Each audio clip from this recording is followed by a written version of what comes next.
Buenos días a todos. A nombre de la Sociedad de Radiología e Imagen de Loja y de la Federación Ecuatoriana de Radiología e Imagen, les damos la bienvenida y expresamos nuestro agradecimiento al doctor Fortunato Juárez por aceptar la invitación y por su aporte a la continua formación de nuestra especialidad. Agradecemos a todos por su participación.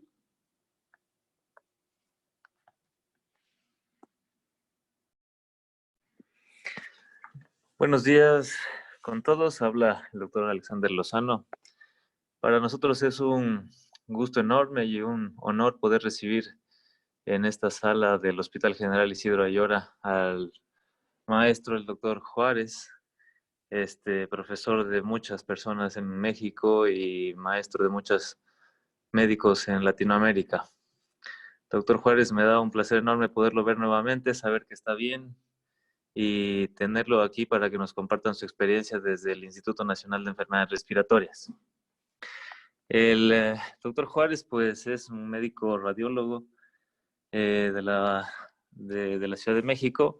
Es actualmente médico adscrito al Servicio de Radiología e Imagen del Instituto Nacional de Enfermedades Respiratorias y Ismael Cosío Villegas.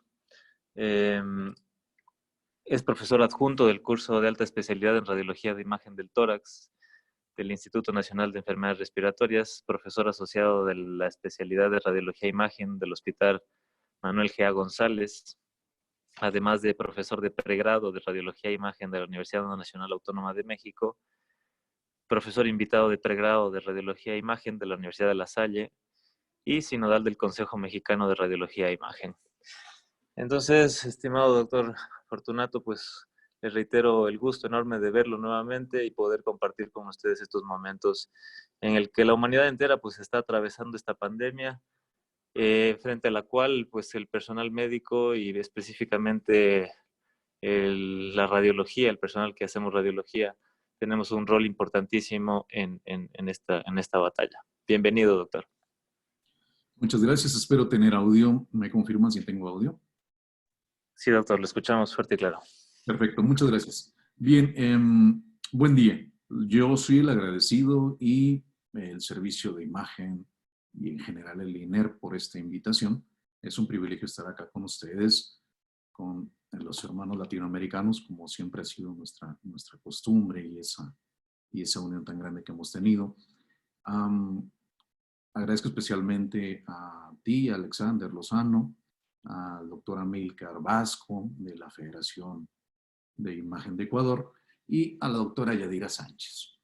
Bien, sin más que añadir para no estar perdiendo tiempo, sé que es un día feriado en México, no ignoro si es un día feriado completamente en Latinoamérica, pero vamos a empezar con el tema que hoy nos lleva a estar acá con ustedes. Voy a quitarme de ahí y voy a poner la pantalla completa para iniciar la presentación. ¿Me dicen si estamos bien, por favor? Sí, doctor. Muy bien, perfecto, iniciamos. El trabajo que vamos a presentar el día de hoy es un trabajo que hicimos en el INER, no es tan reciente, sí lo es para los tiempos, para nosotros un poquito, ya no tanto. Alrededor de unas 4 semanas que hicimos este trabajo, es un trabajo que ahora ya está también en la página del instituto, y es básicamente sobre COVID-19, su diagnóstico por imagen y su espectro radiológico. El doctor Lozano me hizo una amplia presentación desmerecida a todas luces.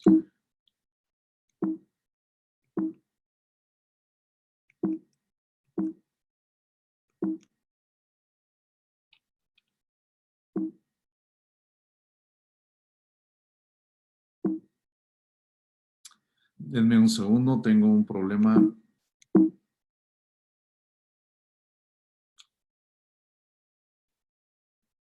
Con mi pantalla.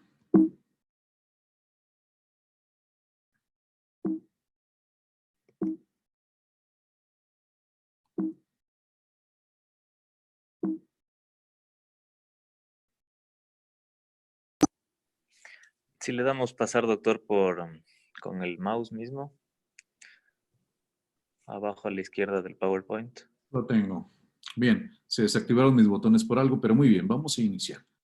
¿Qué objetivos tenemos para esta presentación? Bien, los objetivos principales son evaluar los patrones radiológicos pulmonares por COVID-19 en el Instituto Nacional de Enfermedades Respiratorias. Difundir el espectro de hallazgos que encontramos en esta forma de neumonía en un grupo de la población mexicana que analizamos en el INER. Y finalmente, proponer una escala de severidad para COVID-19 basada en la tomografía pulmonar de evaluación inicial. Este análisis fue hecho por 2 radiólogos institucionales con más de 20 años de experiencia.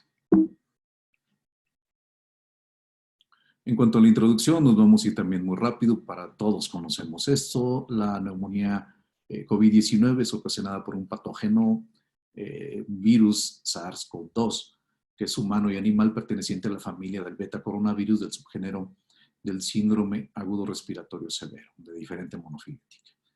El periodo de incubación, como ya también todos sabemos, es desde los pocos días hasta 14 días. La mayoría de los pacientes experimenta síntomas alrededor del 4º o del 5º día posterior a la exposición, y causa de un brote en diciembre de 2019 en Wuhan, China, que se extendió rápidamente, condicionando esta pandemia que ahora la estamos viviendo como una auténtica plaga.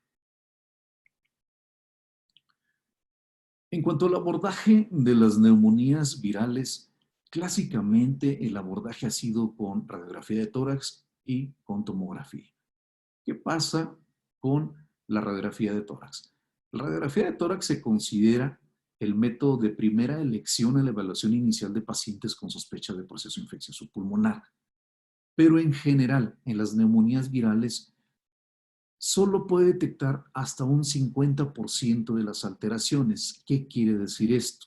Que el 50% de las radiografías de tórax que nosotros veamos en pacientes con neumonías virales van a ser normales.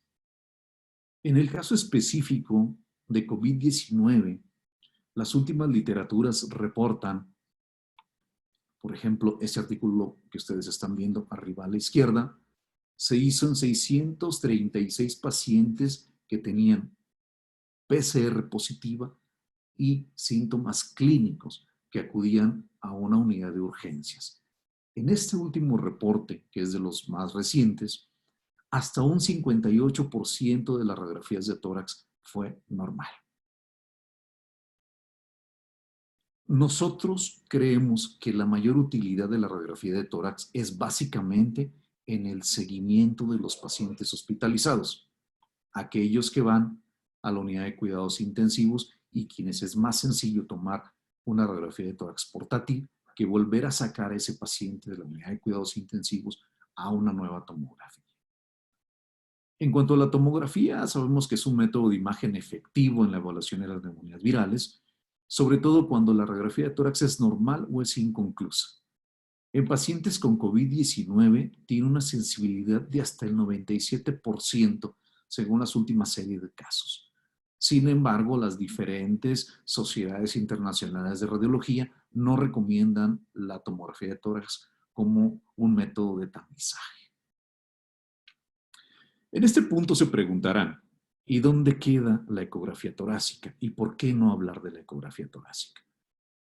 En el INER hemos sido pioneros en la ecografía de tórax de un poco más de 16 años. No tenemos duda de la utilidad del ultrasonido en la valoración de procesos o enfermedades del tórax, en especial de la pleura, también del parénquima, incluso el mediastino. Sin embargo, la ecografía de tórax tiene, así como grandes beneficios, también algunos inconvenientes. Los inconvenientes principales, ¿cuáles son? La experticia. Se requiere un operador de la máquina o del ultrasonido que tenga experiencia, que sepa hacer ecografía de tórax, y sabemos que eso en México y en Latinoamérica es muy difícil encontrarlo.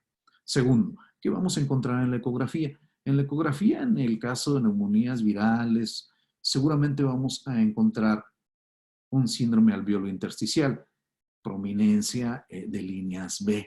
Sin embargo, si estamos en una enfermedad temprana, no vamos a encontrar absolutamente nada. Si solo hay pequeñas áreas de vidrio deslustrado o si estas son centrales o distribución peribroncovascular, no vamos a tener ningún hallazgo y esa ecografía va a ser completamente normal.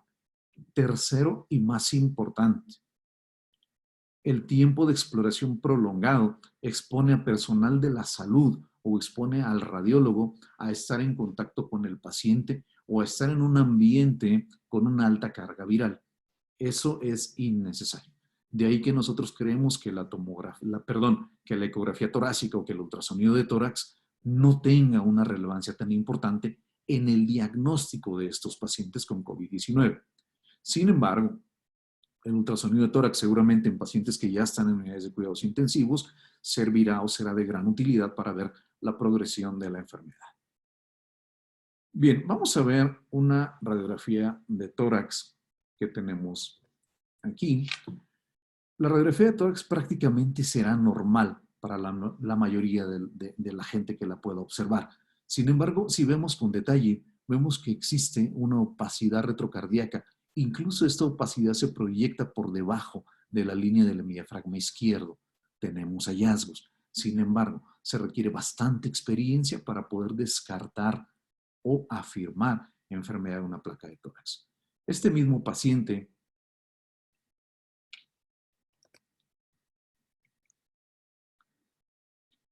en su tomografía de tórax es evidente, son francos, resaltan, de inmediato encuentra uno los hallazgos, áreas de vidrio deslustrado, en algunos casos con un aspecto reticular de fondo.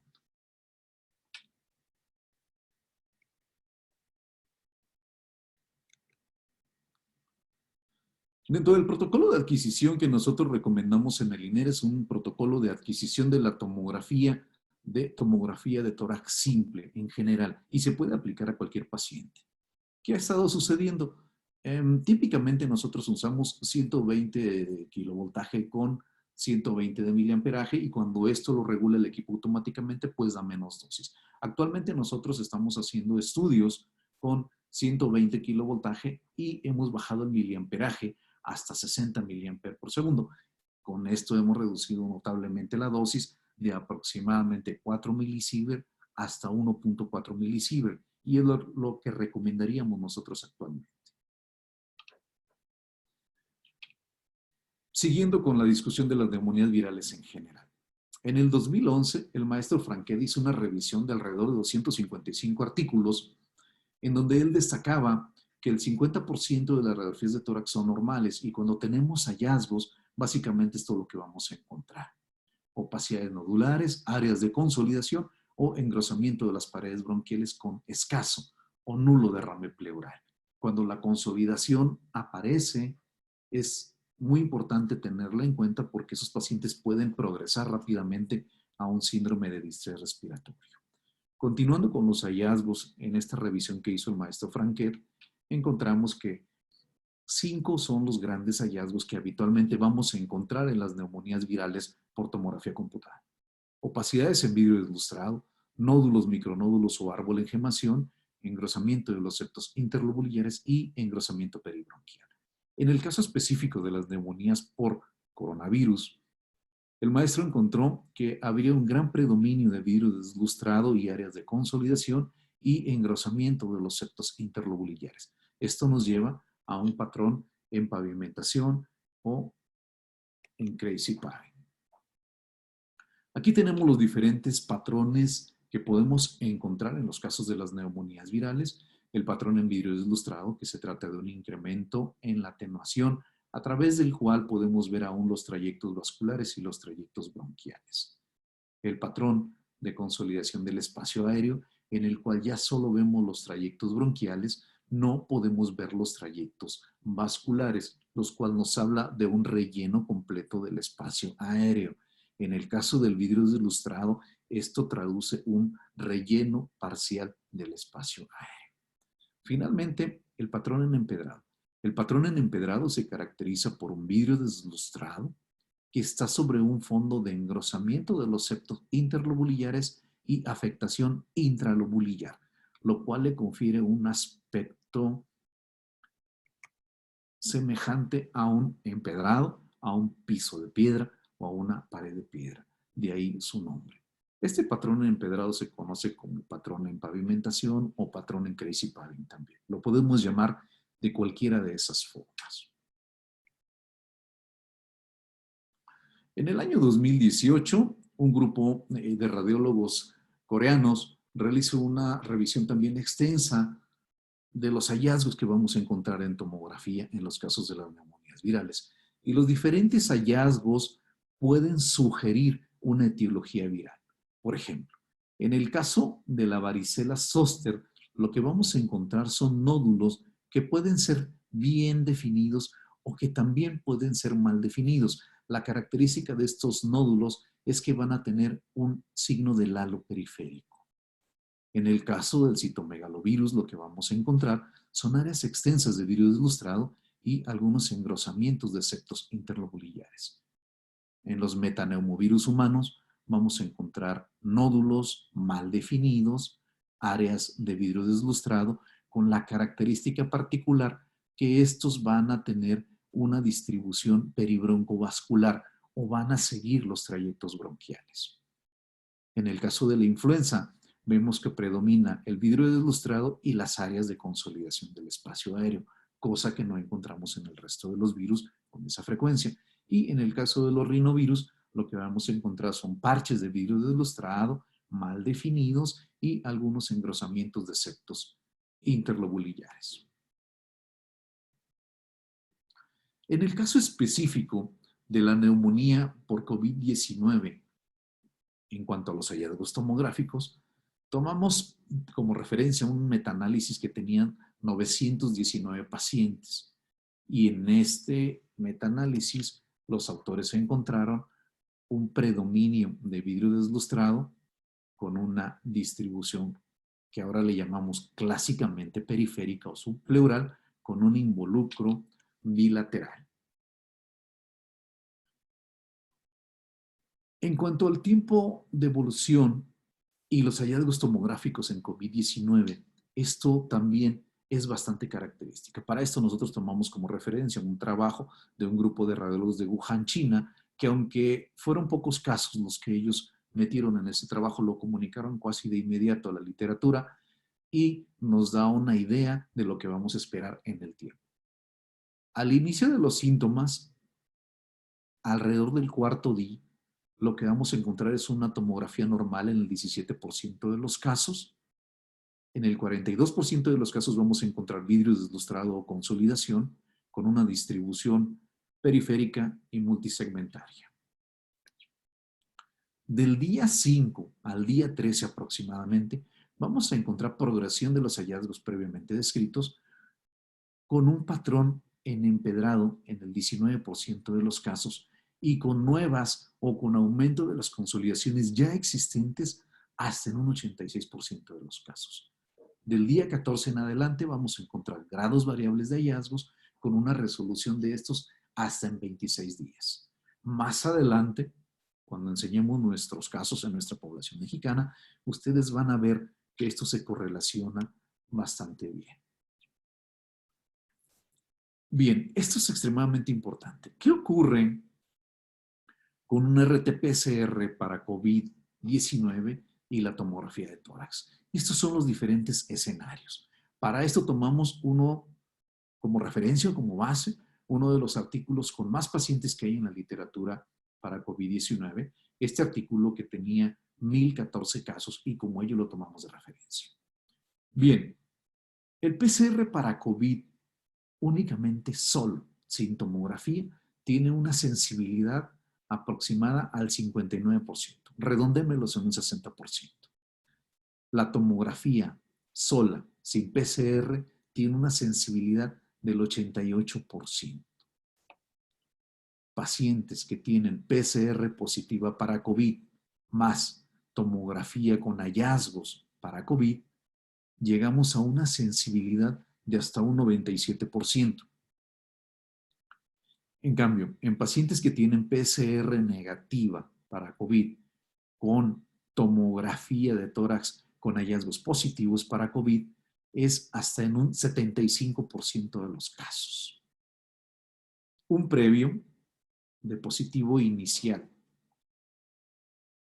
para COVID, del 60 al 93% de los casos ya cuentan con tomografía de tórax con hallazgos positivos.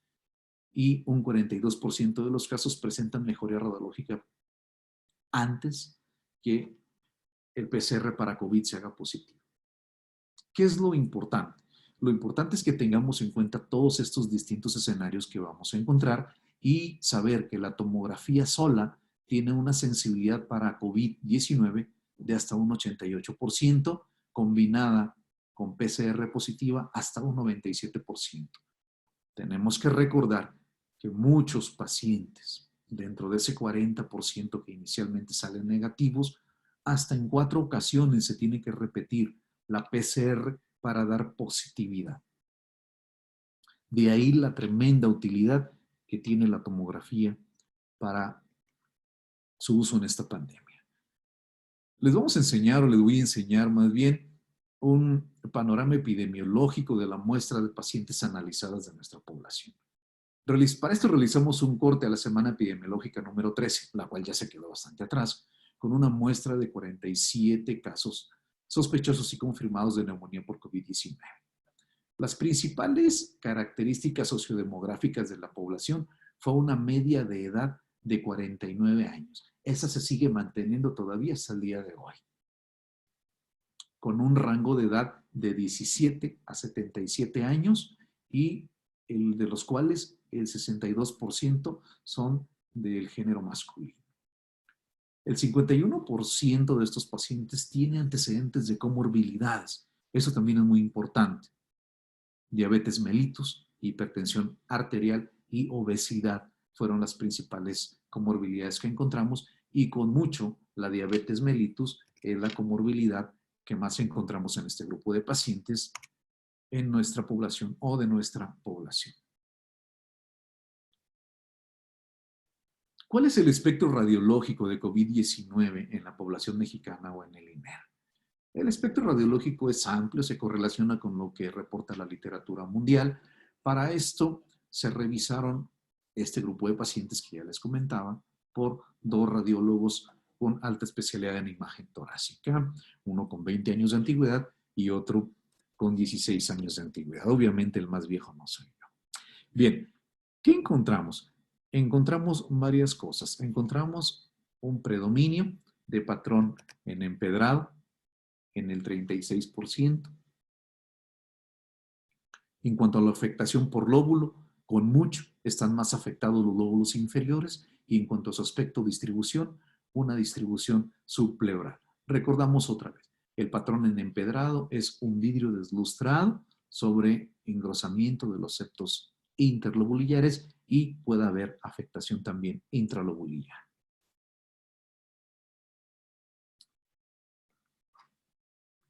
El aspecto de COVID-19 es diverso, como lo acabamos de describir. Sin embargo, hay algunos hallazgos clave que nos van a ayudar a suponer un diagnóstico etiológico. Los vamos a revisar a continuación. Vamos con el vidrio ilustrado. El vidrio ilustrado lo encontramos en nuestro grupo de población en un 28%. El vidrio ilustrado ya lo habíamos descrito, es un incremento en la atenuación del parénquima pulmonar, a través del cual podemos ver los trayectos vasculares y los trayectos bronquiales. Aquí tenemos un paciente con un vidrio ilustrado de distribución un tanto periférica. Aquí tenemos un paciente con áreas focales o en parches de vidrio ilustrado. Y aquí tenemos otro paciente más. Clásicamente, el vidrio ilustrado, cuando es puro, sin otro hallazgo asociado, son incrementos en la atenuación del parénquima pulmonar que no tienen límites precisos. En algunas escuelas les llaman de aspecto algodonoso.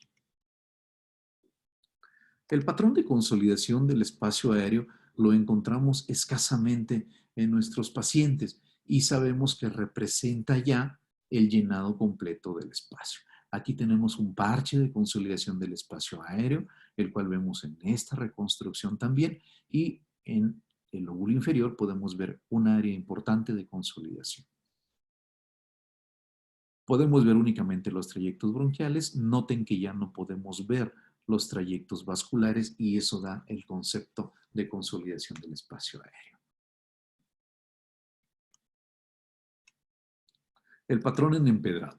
El patrón en empedrado lo encontramos en el 36% de nuestra población o de nuestros pacientes del INER con COVID-19.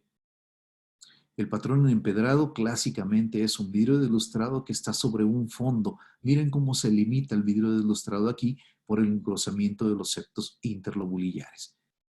Aquí nos da un aspecto más fino como de reticulación por la afectación del intersticio intralobulillar. Aquí tenemos otro paciente con un patrón en crazy paving o en pavimentación o en empedrado, que es básicamente lo mismo. Vean el engrosamiento de los septos interlobulillares sobre un fondo de vidrio deslustrado. Y en este otro paciente más con una distribución clásicamente subpleural. El patrón mixto. El patrón mixto lo encontramos en el 34% de nuestros pacientes. ¿De qué se trata el patrón mixto? El patrón mixto nos habla de áreas de vidrio deslustrado asociadas a áreas de consolidación del espacio aéreo. Aquí encontramos áreas de consolidación del espacio aéreo de distribución peribroncovascular. Este otro paciente tiene vidrio deslustrado extenso y tiene áreas de consolidación del espacio aéreo. Este otro paciente que tiene una neumonía o una afectación pulmonar por COVID más severa tiene un vidrio deslustrado extenso en los lóbulos inferiores y tiene hacia las regiones más posteriores o declives francas áreas de consolidación del espacio aéreo. En eso consiste el patrón mixto. En cuanto al aspecto o distribución, la distribución en los patrones tomográficos que nosotros encontramos tuvo un predominio bien importante o bien característico. Encontramos en el 51% de los casos una distribución subpleural, de ahí que nosotros le llamamos clásicamente subpleural ahora. Vemos áreas de vidrio deslustrado, vemos áreas de vidrio deslustrado aquí, aquí vemos ya un área de patrón en crazy paving o de empedrado que tiene una distribución subpleural o periférica. La distribución peribroncovascular axial o central fue la segunda que nosotros encontramos. Vemos que tenemos un vidrio deslustrado, vemos que tenemos afectación de los septos interlobulillares y en una reconstrucción en el plano coronal vemos claramente que este tiene un predominio central, axial o peribroncovascular y tiene una menor afectación subpleural. También podemos encontrar esto en pacientes con COVID, así que tenemos que tener bien claro que no únicamente vamos a encontrar una distribución subpleural o periférica. Una distribución combinada es aquella en la que tenemos afectación subpleural y tenemos también afectación central, axial o peribroncovascular. Esa la encontramos en el 17% de los casos en nuestros pacientes. Y la distribución en parches, la distribución parcheada, es un vidrio deslustrado de aspecto focal que tiene una distribución la mayoría de las veces aleatoria en ese parénquima pulmonar. Nosotros la encontramos en nuestra población en un 17% de los casos. Existen varios escenarios para la combinación de los hallazgos tomográficos y de PCR COVID. Los vamos a ver a continuación. Vamos a ver una serie de casos. Vamos a iniciar con videos. Les voy a describir o a resaltar el aspecto clínico mientras corren los videos para que puedan ustedes hacer su análisis o su ejercicio. El primero es un paciente con tomografía positiva, obviamente para COVID-19, como la están viendo ustedes, y con PCR negativa. Es un masculino de 65 años de edad con antecedente de viaje a Estados Unidos y contacto con caso positivo. Tiene tos, fiebre, cefalea y malestar general de 12 días de evolución. Su PCR para COVID es negativa. Me paso a la siguiente imagen. La siguiente imagen es una imagen estática del video que ustedes veían previamente. Entonces vamos a destacar los hallazgos. Vidrio deslustrado que tiene una distribución clásicamente subpleural Conforme vamos descendiendo hacia lóbulos inferiores, vemos que en la región, en el lóbulo superior o língula, hay un vidrio ilustrado extenso y hay una importante afectación en los lóbulos inferiores con áreas de empedrado bilaterales. La língula la alcanzamos a ver y el lóbulo medio también con una afectación importante. En este caso, el paciente requirió de ventilación mecánica o ventilación asistida un día después a su ingreso. Siguiente paciente. Paciente con tomografía obviamente positiva para COVID y con PCR también positiva para COVID. Hay que resaltar que aquí nuestra sensibilidad se va a elevar hasta un 97%. Es un masculino de 46 años con diabetes mellitus tipo 2, hipertensión arterial y obesidad. Niega contactos con pacientes positivos. 5 días con disnea, fiebre y cefalea, PCR para COVID positivo. Los hallazgos son importantes, como ustedes están viendo en el video. Me voy a pasar a la imagen estática de ese paciente. Vemos áreas extensas de vidrio deslustrado, que en algunos casos está limitada por engrosamiento de los septos interlobulares. La afectación de lóbulos superiores es importante. Hay afectación también del lóbulo medio, língula, afectación del lóbulo inferior y hay tendencia a la consolidación del espacio aéreo. Este paciente también con una neumonía o con una afectación pulmonar por COVID severa. Siguiente caso. Tomografía negativa o sin hallazgos para COVID-19 y PCR para COVID-19 positivo. Es un masculino de 35 años con historia de viaje a Italia que tiene tos, cefalea, fiebre y odinofagia. 4 días de evolución, su PCR fue positiva y no encontramos hallazgos sugestivos para COVID-19 por tomografía computada. Estos casos también los vamos a ver, también los vamos a encontrar. Lo que les quiero hacer resaltar en estos casos es que cuando no hay una afectación pulmonar importante, la mayoría de estos pacientes tienen un curso más benigno o más leve o de menor severidad que el paciente que sí tiene hallazgos desde su tomografía inicial.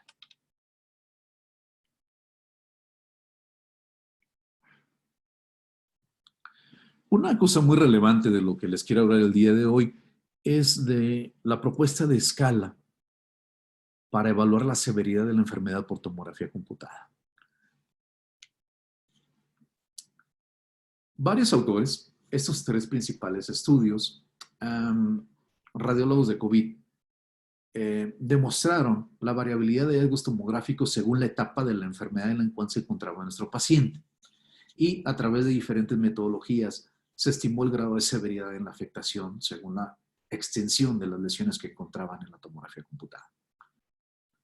Nosotros, como principal objetivo, vamos o intentamos estadificar las lesiones a través de un índice de severidad que nos permita establecer un pronóstico más acertado y enfatizar una monitorización más estrecha en los pacientes que tengan un mayor riesgo de mortalidad.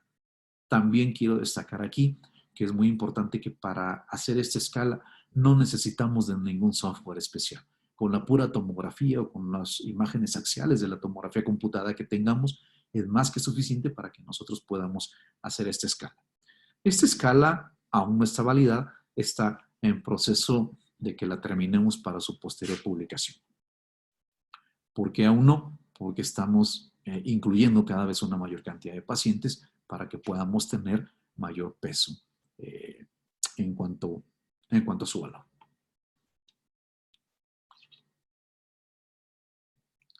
Bien, entonces nosotros proponemos una valoración semicuantitativa de la extensión de las lesiones básicamente por lóbulos pulmonares. Con una puntuación que va del 1 al 5, tendríamos una puntuación de 25, sería la puntuación máxima si tenemos 5 lóbulos pulmonares en los pulmones. El punto o una puntuación de 1 se la asignaremos a aquel paciente que tenga hasta un 5% o menos de afectación en un lóbulo pulmonar. Una puntuación de 2 se la asignaremos para aquel paciente que tenga más del 5% hasta un 25% de afectación para un lóbulo pulmonar. Un punto de 3 se lo asignaremos a aquel paciente que tenga, o aquel lóbulo, de un 25 a un 50%, un 4 de un 50 a un 75% y un 5 para cuando tenga mayor afectación en un lóbulo pulmonar de más de un 75%. Una afectación leve de 1 a 5 puntos, una afectación moderada de 5 a 15 puntos y una afectación severa cuando esa escala llegue a más de 15 puntos. De forma paralela, también hacemos una valoración cualitativa del aspecto y la atenuación de las lesiones pulmonares, dando estas 3 categorías. La categoría A, para cuando el patrón que predomine sea el vidrio deslustrado. Sabemos que vamos a estar en una fase inicial de la enfermedad. Una categoría B, para el patrón en empedrado, en pavimentación o en cresipaving, que nos habla de una fase de progresión de la enfermedad, y una categoría C, cuando el patrón que predomine sea el patrón de consolidación, el cual nos habla de una enfermedad avanzada o de una enfermedad severa. Vamos a poner un caso. Paciente sexo femenino de 51 años, asmática sin antecedente de contacto sospechoso para COVID-19. Tiene fiebre y tos de 3 días de evolución. Encontramos una afectación muy limitada al lóbulo inferior izquierdo, con un porcentaje que va del 25 al 50%, lo cual le da 3 puntos, nada más. Entonces tenemos una afectación leve con un patrón B. El siguiente caso es un paciente masculino de 52 años que tiene PCR positiva para COVID. Vean que tiene importante extensión de la afectación, en este caso el lóbulo inferior derecho con más de 75% de la afectación, lo cual le da 5 puntos en la escala.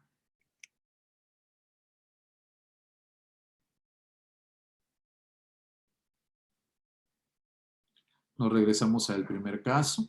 Ya les decía, femenino, 51 años, asmática, sin antecedentes de contacto sospechoso, tiene fiebre y tos de 10 días de evolución.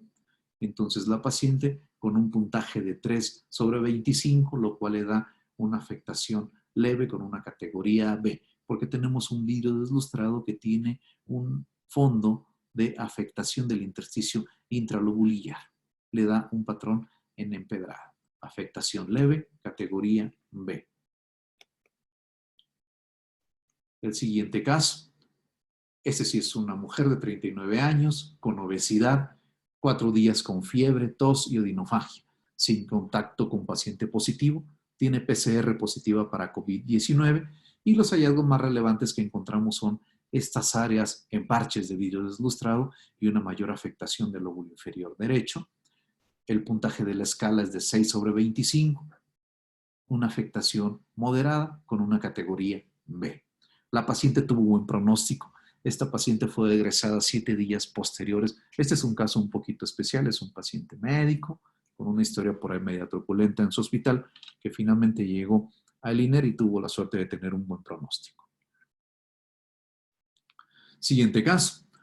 Mujer de 77 años, diabetes mellitus, hipertensión, contacto con caso confirmado, tiene tos, rinorrea, dolor abdominal, diarrea y vómito de 10 días de evolución. Tiene PCR positiva para COVID-19. Tenemos el resumen de las imágenes en donde vemos que tenemos un vidrio deslustrado que tiene una distribución subpleural, aunque ya en lóbulo medio, língula y en lóbulos inferiores tiene una distribución un tanto difusa o un tanto aleatoria. El puntaje para esta paciente es un puntaje de 14 sobre 25 con una afectación moderada con una categoría A. Nos habla de una enfermedad moderada en una etapa leve o temprana de la enfermedad. Siguiente caso. Masculino de 41 años de edad con diabetes mellitus tipo 2 y alcoholismo. No tiene contacto positivo, tiene tos, cefalea, diaforesis, 6 días de evolución. Es un paciente que tiene una evolución tórpida y fallece 3 días posteriores a esta tomografía. Vean ustedes en el resumen de la tomografía. Tenemos áreas extensas de patrón en pavimentación o en empedrado. La afectación es evidente desde los lóbulos superiores, língula, lóbulo medio, y es más severa en los lóbulos inferiores. El paciente con un puntaje de 23/25, lo cual corresponde con una afectación severa, con una categoría C por la presencia de áreas de consolidación del espacio aéreo. Último caso y último ejemplo. Masculino de 35 años, sin contacto, tiene tos, fiebre y disnea de 20 días de evolución.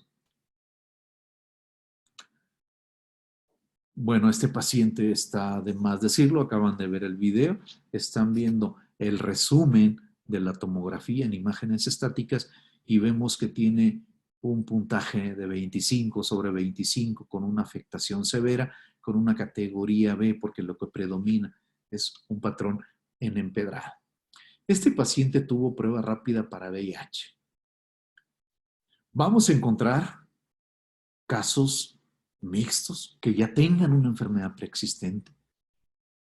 Vamos a encontrar 2 o 3 o 4 o 5 enfermedades a veces al mismo tiempo, y será importante que veamos con detalle o hagamos un análisis sistematizado de nuestra tomografía para que nada de esto se nos escape. En este caso específico, el paciente puede tener hallazgos por PCP, neumonía por neumocisis girovesi, perdón, para la gente que no esté tan metida en el tórax. Sin embargo, es un diagnóstico diferencial, pero recordamos que las características de PCP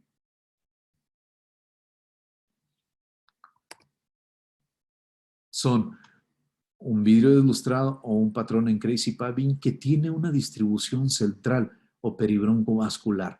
Esta no es una distribución para PCP.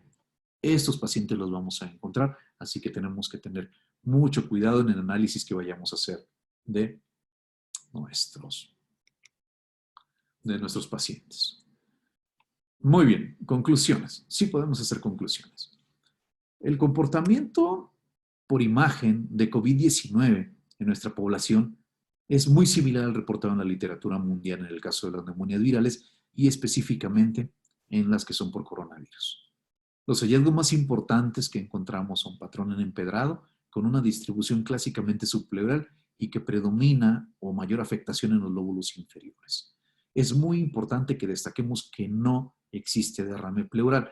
Esto lo sabemos cuando vemos neumonías virales. El derrame pleural es muy escaso. Cuando nosotros encontremos derrame pleural, con toda seguridad, ese paciente ya tiene una infección agregada y es generalmente una infección bacteriana. El patrón en empedrado nosotros lo encontramos a los 8 días del inicio de los síntomas. Este hallazgo es esperado, según lo reportado por otras grandes series de pacientes en otros países.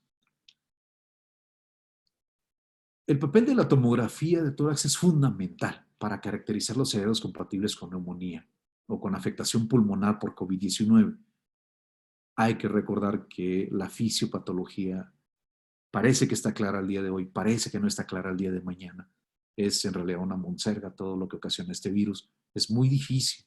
Bien, el papel de la tomografía en COVID-19 es fundamental. Nosotros proponemos establecer una escala de evaluación inicial de la severidad por tomografía que ayude a la toma de decisiones clínicas e impacte en la calidad de atención del paciente. Esto es sumamente crítico. Esta es la bibliografía que nosotros tenemos. Esto se mueve a cada minuto, a cada instante, sobre todo en estos momentos. Estos son los autores del trabajo. Quiero aquí agradecer, no están y quiero agradecer porque son los que nunca se ven, pero ahora son los que están más expuestos. Quiero dar un agradecimiento especial a mi grupo, a mi equipo de técnicos radiólogos y en general a los técnicos radiólogos de todo el país y de todo el mundo, que son quienes en el área de imagen los que están más al frente de esta pandemia.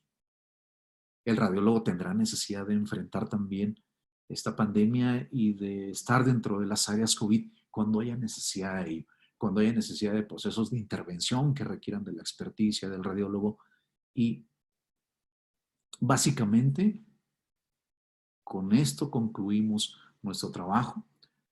Quiero reconocer a este grupo de 4 gentes que están aquí. Ellos son mis residentes de alta especialidad. Ahora tengo el privilegio de tener 4 residentes de alta especialidad. Puedo pasar años sin ningún residente de alta especialidad. La doctora Marina de Guadalajara, la doctora Marcela de Nicaragua, el doctor Juan Pablo de Guadalajara también, y el doctor Randall Rojas de Costa Rica. Este es el grupo de adscritos del INER, incluido un servidor. Bien, con esto finalizamos. Minimizo mi pantalla o echo a andar mi pantalla. Doctor Lozano. Doctor Juárez, muchas gracias por su excelente presentación. Valioso el aporte y el trabajo que vienen realizando desde el Instituto Nacional de Enfermedades Respiratorias. No hace falta minimizar el compartir la pantalla, pero vamos a tratar de organizar las preguntas, porque hay muchas en el chat y también tenemos algunas acá. Y les vamos a organizar un poco desde la parte de la llegada de los pacientes, es decir, las indicaciones de los métodos de imagen que tenemos para abordar a los pacientes. Ya hay recomendaciones de la Sociedad Fleischner, hay recomendaciones de las sociedades europeas, de la CERAM, hay recomendaciones en pediatría. Entonces, nosotros tenemos acá en nuestro hospital preguntas sobre cómo manejar a los niños. Hay ya las recomendaciones de las sociedades de radiología pediátrica en las que hablan únicamente del manejo para pacientes pediátricos con rayos X convencional para síntomas moderados o severos. ¿Ustedes cómo los vienen manejando a los niños y a las embarazadas, que son poblaciones sensibles para el uso de las radiaciones ionizantes? Sí, doctor Lozano.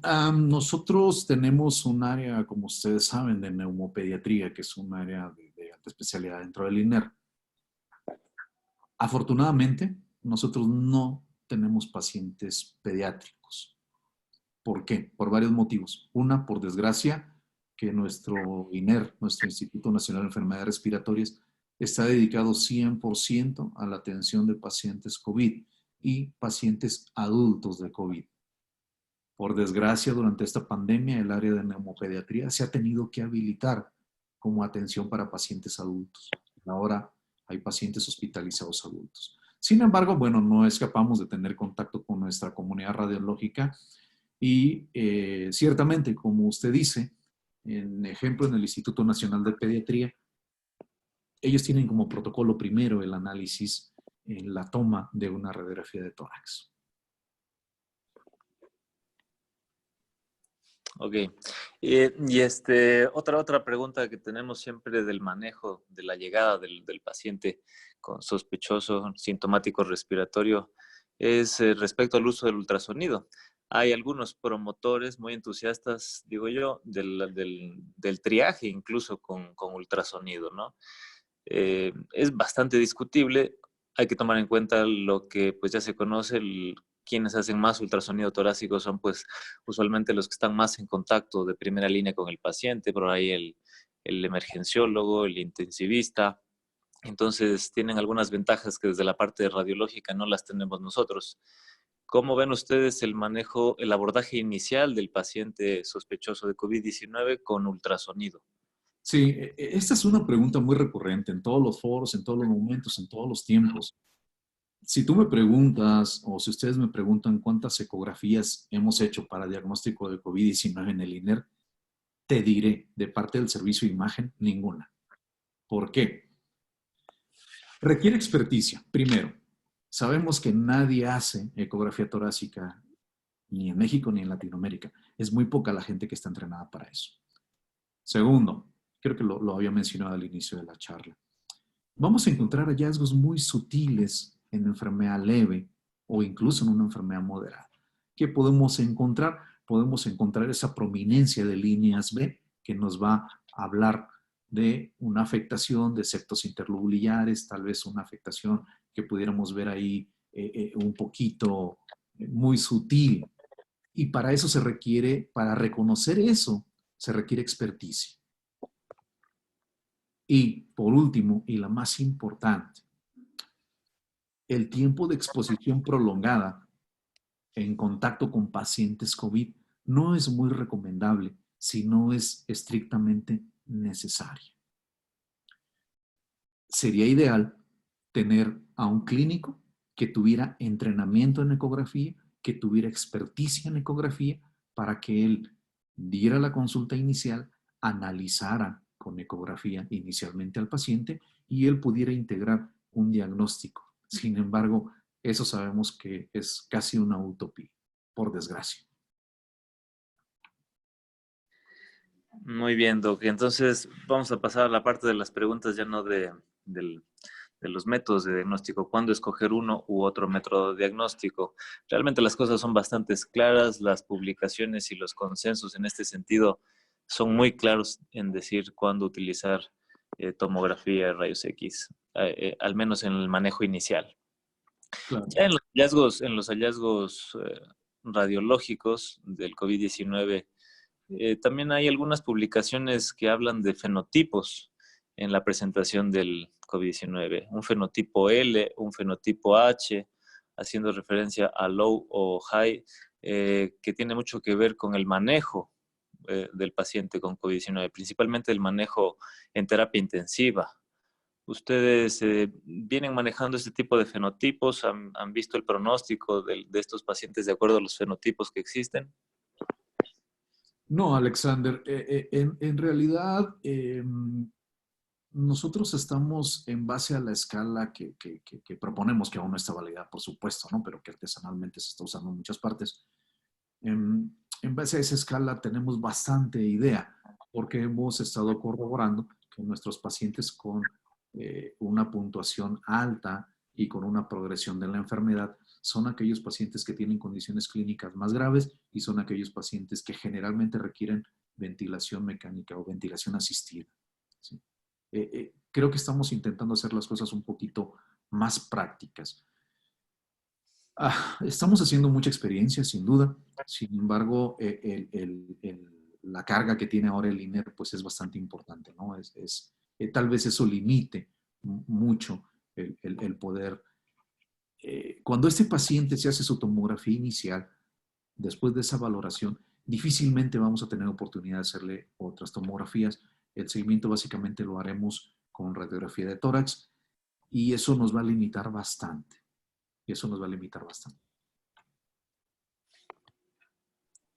Perfecto.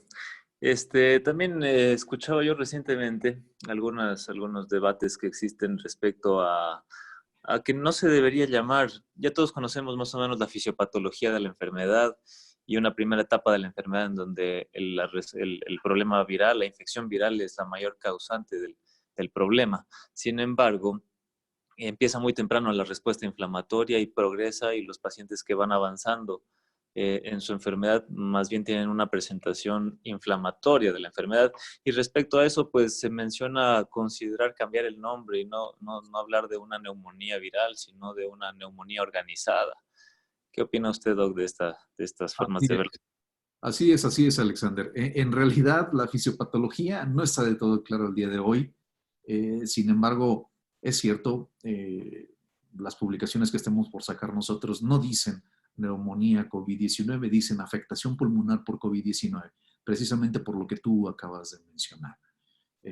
Está del todo claro que sí hay una afectación viral, que sí hay una neumonía viral. Eso no hay mayor duda, porque al inicio llega el virus a unirse con los receptores que están en el tejido del parénquima pulmonar.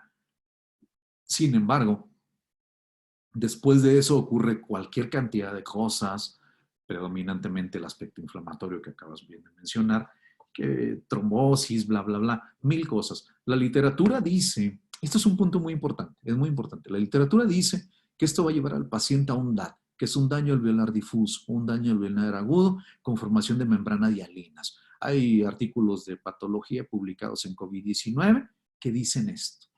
¿Cuál es la experiencia nuestra en el INER? Pues no es tan igual. Hay material histológico, el grupo de patología, como tú sabes, hay una relación muy estrecha con ellos. El grupo de patología del doctor César Luna Rivero, que ahora es el jefe o el encargado del servicio, jefe del servicio, perdón. tienen material histológico de estos pacientes y los hallazgos son bastante variables. El grupo de patología propone a este momento que el hallazgo principal no es un daño alveolar agudo. Entonces, contestar eso en realidad es extremadamente difícil, porque si estuviera del todo claro, seguramente habría un medicamento, se podría desarrollar algún medicamento que ayudara un poco más en esa situación. No es el caso, ¿no? Claro, pero más o menos digamos, la Adelante. presentación radiológica sí tiene algunos signos en etapas avanzadas de neumonía organizada, digamos, el mismo hecho de tener zonas de vidrio del signo del halo invertido, Sí, podría hacer pensar o confundir con una neumonía organizada. De hecho, la presentación avanzada de la enfermedad claro. podría señalarse como una neumonía organizada. Sí, sí, no es para nada descabellado. De hecho, es bastante lógico, ¿no? Con el espectro de imagen precisamente que tú acabas de mencionar. Finalmente, los casos graves en estos pacientes tienen muchas áreas de consolidación del espacio aéreo y tienen mucho vidrio ilustrado. Difícilmente saber si es solo vidrio ilustrado, si es un área de consolidación con un halo, porque tenemos cosas superpuestas, ¿no? Pero sí, parece que para allá vamos. Todavía no está del todo confirmado, pero obviamente, como les decía, esto cambia de día a día, de horas a horas. Probablemente en este momento esté saliendo bastante información novedosa. Seguramente vamos para allá. Muchas gracias, Doc. Voy a leer ahora algunas preguntas que nos están enviando. Hay muchísimas y pido disculpas porque no vamos a alcanzar a responder todas. Nos hablan del uso de contraste, de TEP. Nosotros ya sabemos, se ha publicado también mucho al respecto sobre la fisiopatología trombótica que existe en esta enfermedad. Muestra de ello es que a los pacientes hoy por hoy los empiezan a anticoagular desde etapas muy tempranas de la enfermedad. Entonces, ¿ustedes han tenido ya pacientes con tromboembolismo pulmonar? ¿Están usando medio de contraste en sus tomografías? Las tomografías iniciales las hacemos en fase simple, obviamente, porque lo que queremos ver es el parenquima pulmonar, no estructuras vasculares. Cuando estos pacientes, tenemos problemas porque nuestros pacientes generalmente llegan en etapas avanzadas de la enfermedad, en etapas críticas. Entonces, ese paciente, bueno, como anécdota nada más, hubo un paciente que llegó con una saturación al aire ambiente del 30%. Imagínense lo que es eso. Entonces el paciente prácticamente llega a requerir ventilación mecánica o ventilación asistida. Prácticamente llega a eso. Entonces, los pacientes que tenemos difícilmente nos dan tiempo de ver varios escenarios o de hacer varias cosas con ellos. Hasta el momento, no hemos tenido o documentado pacientes con tromboembolismo pulmonar.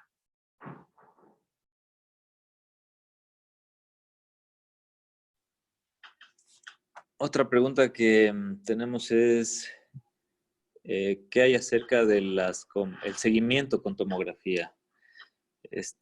Bueno, en eso pues no está claro, creo yo, el tema del seguimiento con tomografía, cuántas hacerlas, eso no está claro, pues, y yo creo que depende mucho del estatus clínico del paciente, ¿no? Y también como lo refieren los consensos, que pues las tomografías de control serán en función de del estatus respiratorio que tenga un paciente, ¿no? O el empeoramiento del estatus respiratorio. Entonces, bueno, ustedes hacen muchas tomografías de controles a los pacientes, ¿están manejando eso de alguna forma diferente? Sí, no. En realidad nosotros hacemos la tomografía inicial, catalogamos, como les decía, el paciente generalmente llega en condiciones críticas o graves.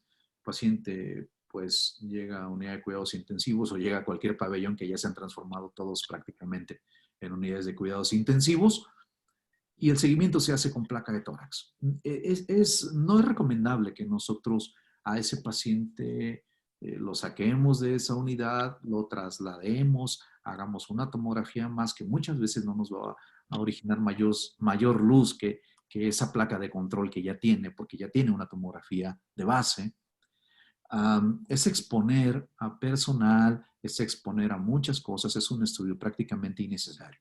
¿Qué estamos haciendo nosotros? Tomografía inicial, seguimiento en áreas de cuidados intensivos con placa simple de tórax, y si ese paciente es extubado, y si ese paciente tiene la fortuna de ser egresado o dado de alta, entonces ya lo citamos para una tomografía de control, ¿sí? Ya cuando ese paciente tenga PCR negativa, ya cuando ese paciente esté en condiciones clínicas y que obviamente ya no sea un riesgo de infección para otra gente, ¿no? Eso es lo que estamos haciendo. Tomografía inicial, seguimiento con placa simple de tórax. Si el paciente tiene una evolución favorable y es egresado, hacemos una tomografía de tórax a su egreso.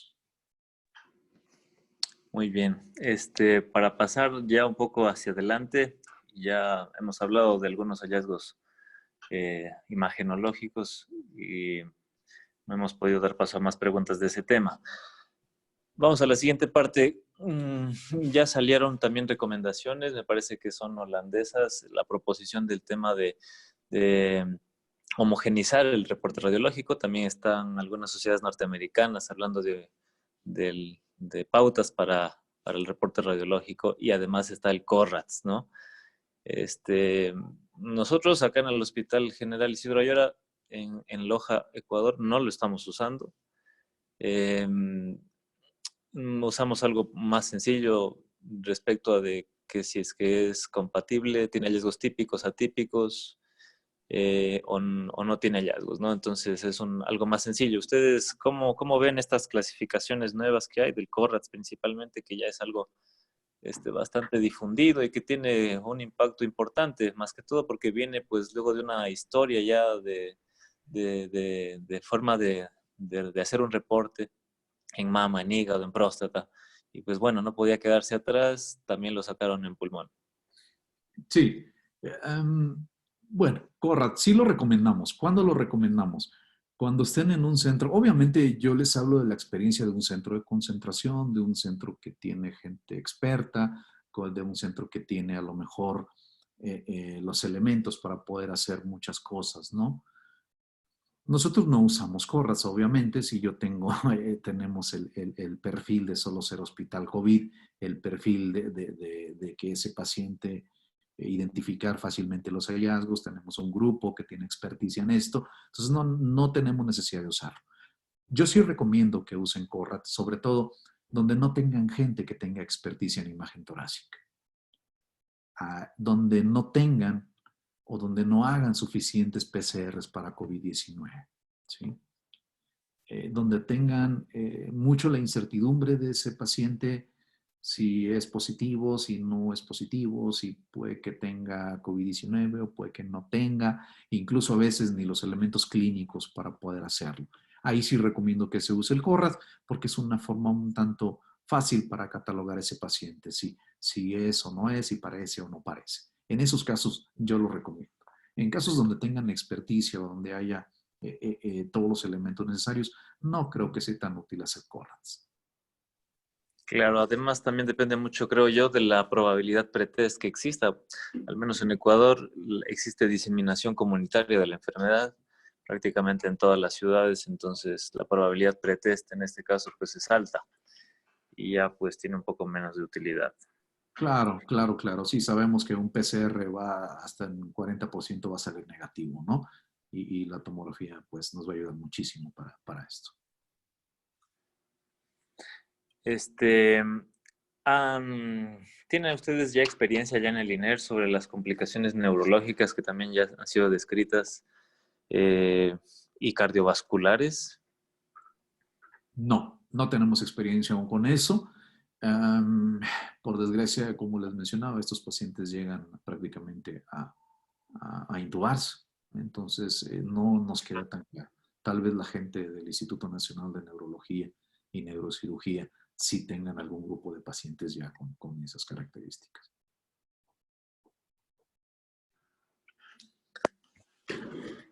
Excelente, Doc. Muy bien, yo quiero reiterarle nuestro agradecimiento. Tenemos algunas preguntas pues que se quedan sin contestar. No sé si damos paso a una más, puede ser el de la inteligencia artificial. Principalmente acá en Ecuador, Huawei ha implementado en un par de hospitales inteligencia artificial para pues, ayudar al diagnóstico radiológico, ¿no? Entiendo que estas estos softwares están alimentados con la mayor parte de casos chinos, de China, de Asia, y pues estos se los vienen a trasladar acá. Es un poco el tema discutible, ¿no? El tema del uso de la inteligencia artificial. Por un lado, hay quienes intentan hasta probablemente reemplazar el trabajo del médico radiólogo. Algunos lo tomamos más cautelosamente y creemos que esto tiene que ir progresando y que puede ser una herramienta más para el diagnóstico radiológico. No hay información contundente todavía sobre la verdadera utilidad de la inteligencia artificial. ¿Cómo están ustedes en ese tema por allá? Sí, sí, sí. Esto creo que al segundo paciente positivo que nosotros estábamos viendo en nuestro país, ya había propuestas y había gente difundiendo software, ¿no? Para estas cosas. Yo creo que son innecesarios. Yo creo que el aspecto de la afectación pulmonar por COVID-19 queda bastante claro desde una tomografía de tórax e incluso cualquier radiólogo que no tenga un entrenamiento específico con repasar los hallazgos característicos es más que suficiente. Hay que recordar que luego estos software requieren que tengamos algunos elementos que pueden ser, que no en todos los centros lo encuentren, aunque hay versiones para teléfono celular, ¿no? Yo creo que son innecesarios. Yo no, como tú lo acabas de mencionar, no hay nada que respalde eso. Si no hay nada que respalde aún escalas, que respalde cosas, no hay nada que respalde aún eso. Están hechos ciertamente en base a experiencia en China. Hay que reconocer que los grupos chinos de imagen trabajaron, les enseñé un análisis de más de 1000 casos, ¿no? En una sola publicación. O sea, han trabajado bastante concienzudamente. Pero yo creo que la aplicación de software y todas estas cosas a veces pueden confundir más a la gente. Yo creo que con el corte axial de tomografía computada es bastante claro el aspecto de si sí es COVID o no es COVID. Muy bien, doctor. Muchísimas gracias nuevamente por la presentación. Hay preguntas que se quedan sin responder y pues en honor al tiempo no vamos a poder darles contestación a ellas. Desde la Sociedad de Radiología de Loja le mandamos un abrazo fraterno a usted y a todo el grupo de trabajo del INER por compartir su experiencia con nosotros, esa experiencia tan valiosa en un centro de referencia nacional para México y latinoamericana. Les mandamos un abrazo grande a todos los asistentes y pues muchas gracias nuevamente, doctor Juárez. El gusto es mío, el agradecido soy mío, el agradecido soy yo, perdón, y también un agradecimiento a toda la gente que estuvo en línea conectada. Un abrazo para todos, a cuidarnos, el radiólogo es parte fundamental en esto, así que no nos queda de otra. Adelante. Mil gracias a todos. Un abrazo, doctor Lozano. Un gustazo, hasta luego. Hasta pronto.